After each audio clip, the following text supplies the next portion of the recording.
dipersembahkan oleh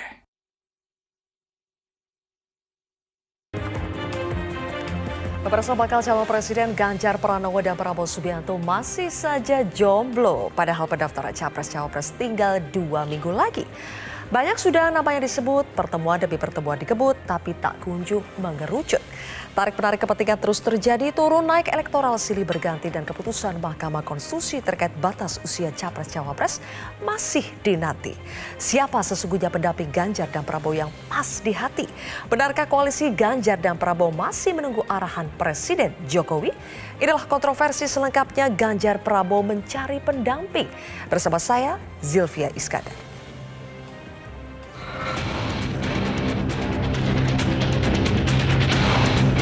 Pilpres, ya tentulah masa tidak disinggung Pilpres.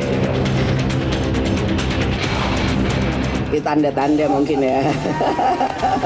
Itu tanyanya ke Mas Erlangga, ketua umumnya. Bukan saya yang harus menjawab. Senin sore, kami bertemu hampir 1 jam. Ya, silaturahmi, berbincang-bincang, terutama mengenai 2024. Yang dibicarakan apa ya? Rahasia. Dulu Pak Jokowi untuk memimpin Indonesia juga memperbaiki sejumlah hal yang rasanya belum baik. Tidak apa-apa.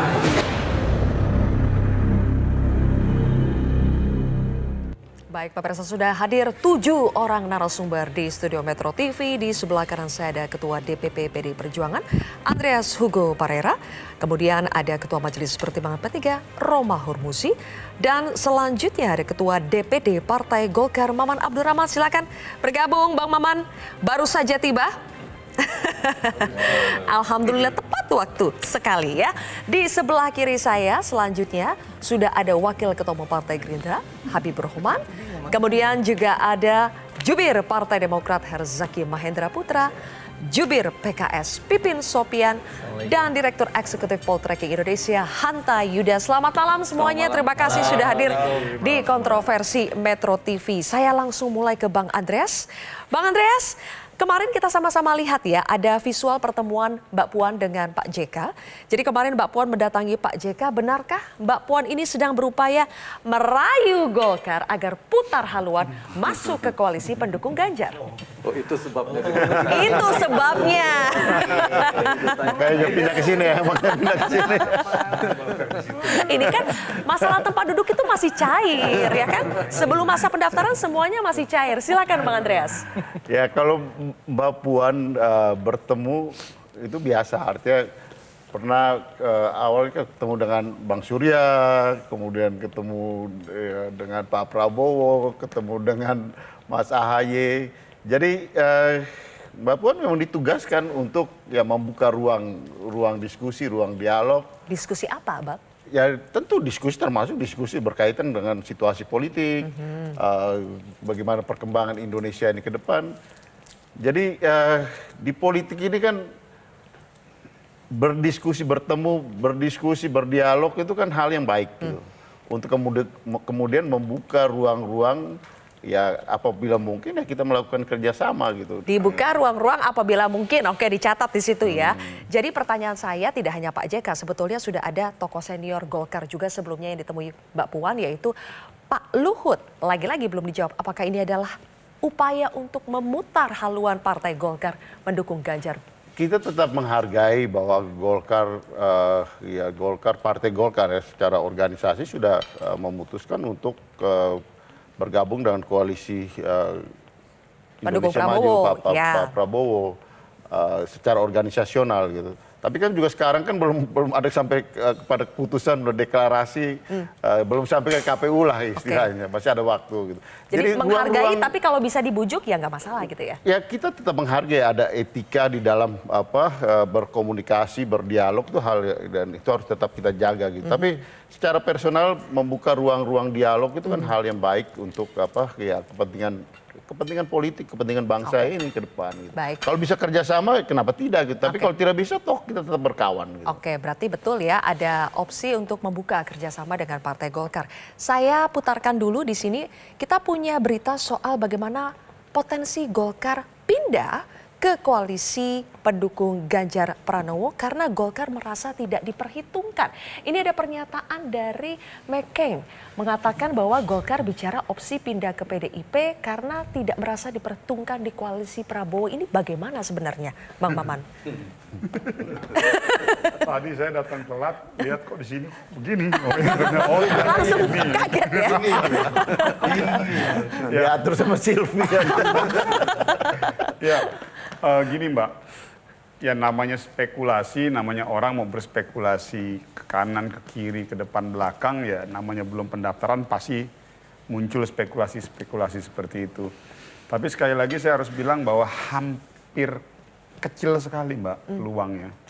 Artinya sampai hari ini dari struktur formal ya, DPP Partai Golkar, DPD 1 dan DPD 2 semua dan sampai ke pengurus kecamatan semuanya sudah melakukan konsolidasi pergerakan menuju ke arah dukungan ke Pak Prabowo. Jadi kalau tadi misalnya bahwa terbangun komunikasi politik, ya saya pikir wajib ya. Oke. Siapapun wajib membangun komunikasi politik, silaturahmi dengan siapapun. Karena kan kalau kita melihat ya wajar juga mungkin teman-teman PDI namanya silaturahmi politik ya kan. Ini kan hampir terlihat kalau kita lihat ya, hampir terlihat sepertinya akan ada 3 pasang. Pasti namanya kita semua, koalisi-koalisi itu akan melihat bahwa ini akan menuju ke 2 putaran. Kita ini baru analisa data Jadi kertas. wajar saja, tapi apa yang dikatakan Bang Mekeng apakah wajar juga merasa tidak diperhitungkan di koalisi Prabowo? Ya, saya pikir statementnya Bang Mekeng adalah statement yang tidak bisa dinafikan sebagai individu. Jadi tidak bisa kita kaitkan kepada keputusan struktural formal organisasi partai. Karena sampai hari ini secara formal instruksi dari DPP itu dan saya rasa teman-teman media juga sudah melihat kan, apa udah nyebar juga di beberapa, artinya dorongan untuk persiapan konsolidasi kita mengarah dukungannya ke Pak Prabowo. Oke, tapi Bang Habib dan tidak sampai bisa hari dinafikan ini, ini ya. Dan Bang sampai Habib, Bang hari Maman? ini pun kita intens sekali. Di beberapa waktu yang lalu pertemuan ketua umum Koalisi Indonesia Maju di DPP Partai Golkar. Oke, baik. Lalu pertemuan sekjen bersama dengan tim konsep untuk merumuskan Tapi konsep yang jelas pemenangan. ada suara, meskipun itu sifatnya pribadi, ada suara di Golkar yang merasa kurang diperhitungkan di koalisi Prabowo sehingga membuka opsi untuk pindah ke koalisi pendukung Ganjar. Bagaimana tanggapannya Bang Habib?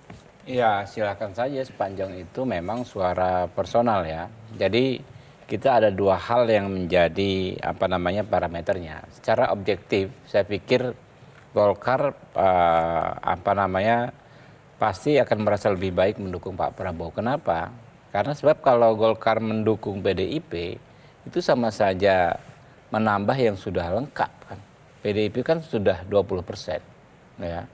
Nah, ketika dia mendukung Pak Prabowo, Golkar ini melengkapi Partai Gerindra yang belum cukup 20%. Ya.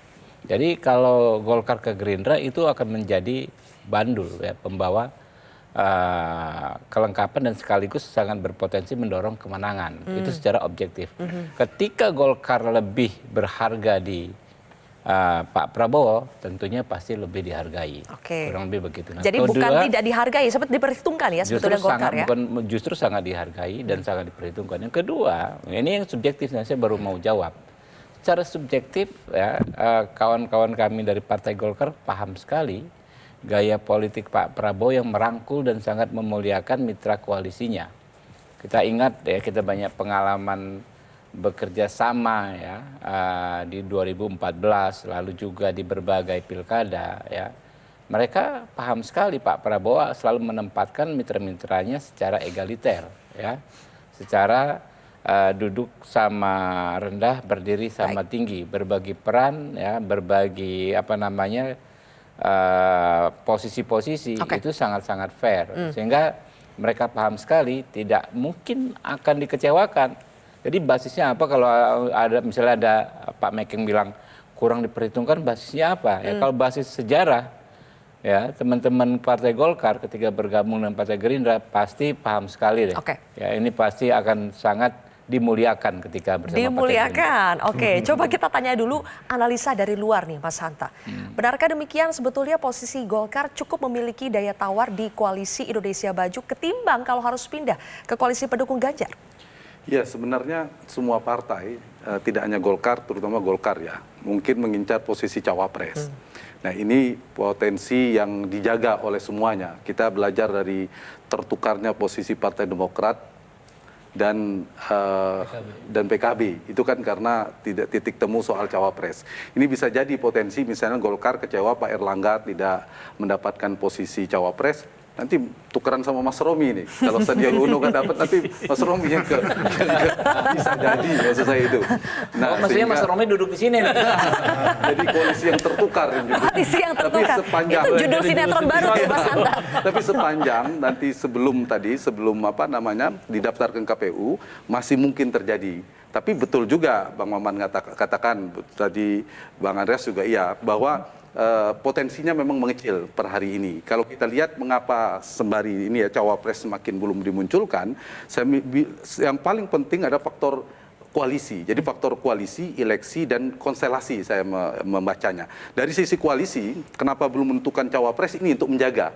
Memang belum mengerucut namanya di Mas Ganjar maupun di Pak Prabowo. Yang kedua, selain mengerucut satu orang, kedua memang menjaga soliditas koalisi. Kalau terlalu cepat diumumkan, ada potensi pergi tadi yang saya katakan, bisa tertukar.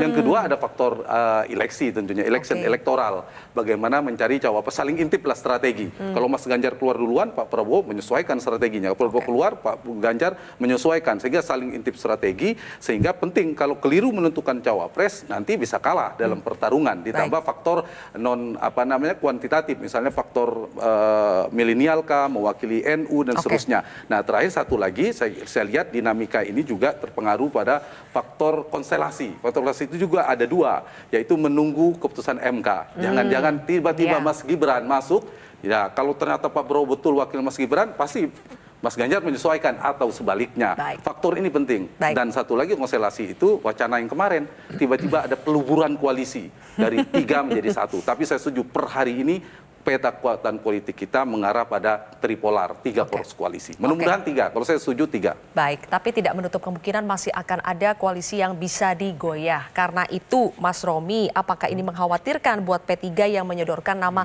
Sandi sebagai bacawa pres Ganjar? Dari kita mengusung Mas Ganjar tanggal 24 April, itu kita melihat Mas Ganjar sebagai bahagian dari keluarga besar P3. Saya selalu mengatakan itu karena keluarga besar Mas Ganjar itu terutama mertuanya tuh ketua P3 Purbalingga 19 tahun. Jadi ketua P3 Purbalingga, kakak iparnya Mas Ganjar juga masih anggota DPRD provinsi dari P3 di Jawa Tengah. Jadi memang karena saya satu daerah pemilihan, bahkan tahun 2009 saya kampanye di rumah yang sama. Karena rumah mertua Mas Ganjar di mana Mas Ganjar tinggal itu merangkap kantor DPC P3 Purbalingga. Sehingga ketika kemudian kita mengusulkan Sandi itu 2 bulan. Rapimnas pengusulan Sandi itu tanggal 17-18 Juni. Tetapi kita mengusung Sandi itu bukan lebih karena kepentingan P3 sebenarnya, meskipun Sandi hari ini ketua Bapilu P3, tetapi kita melihat analisis objektif. Sandi ini memenuhi seluruh kebutuhan objektif Mas Ganjar. Satu-satunya yang pernah ada di kertas suara. Dan itu merupakan faktor elektoral yang paling tinggi, saya kira semua poster juga sepakat tentang itu.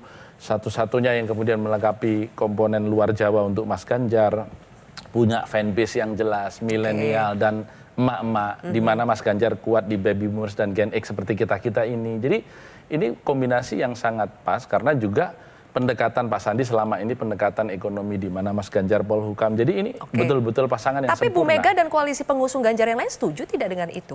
Sudah setiap Rebo dibicarakan, tetapi memang pembicaraan terakhir hari Rabu yang lalu ketika para ketua umum juga berkumpul, kita akan memutuskan pada saat-saat sebelum pendaftaran. Karena tadi yang disampaikan konstelasi tadi itu betul dan itu biasa saja.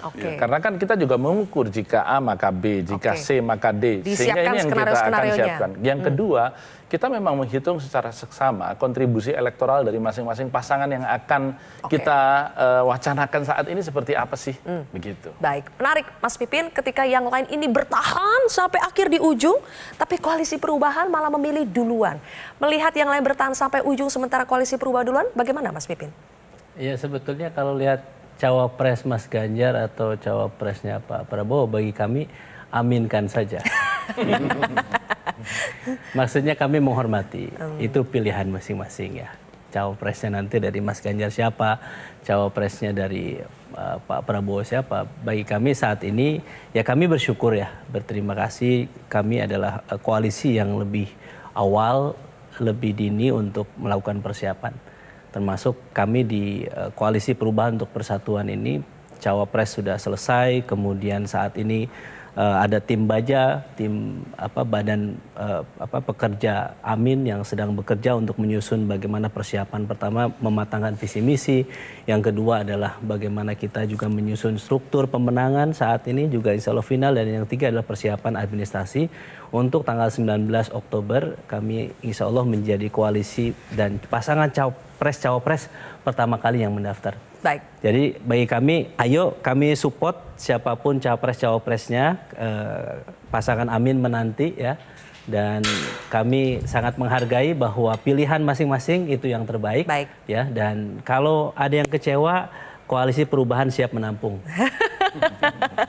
Jadi tidak hanya Golkar mungkin yang ke koalisi pendukung Ganjar, atau mungkin Demokrat balik lagi, sepertinya tidak ya Mas Zaky ya. Oke, tapi nanti kita tanya ke Mas Zaky soal ada pertemuan antara Pak SBY dengan Presiden Jokowi. Ada apa sih? Kita akan jawab pemirsa usai jeda.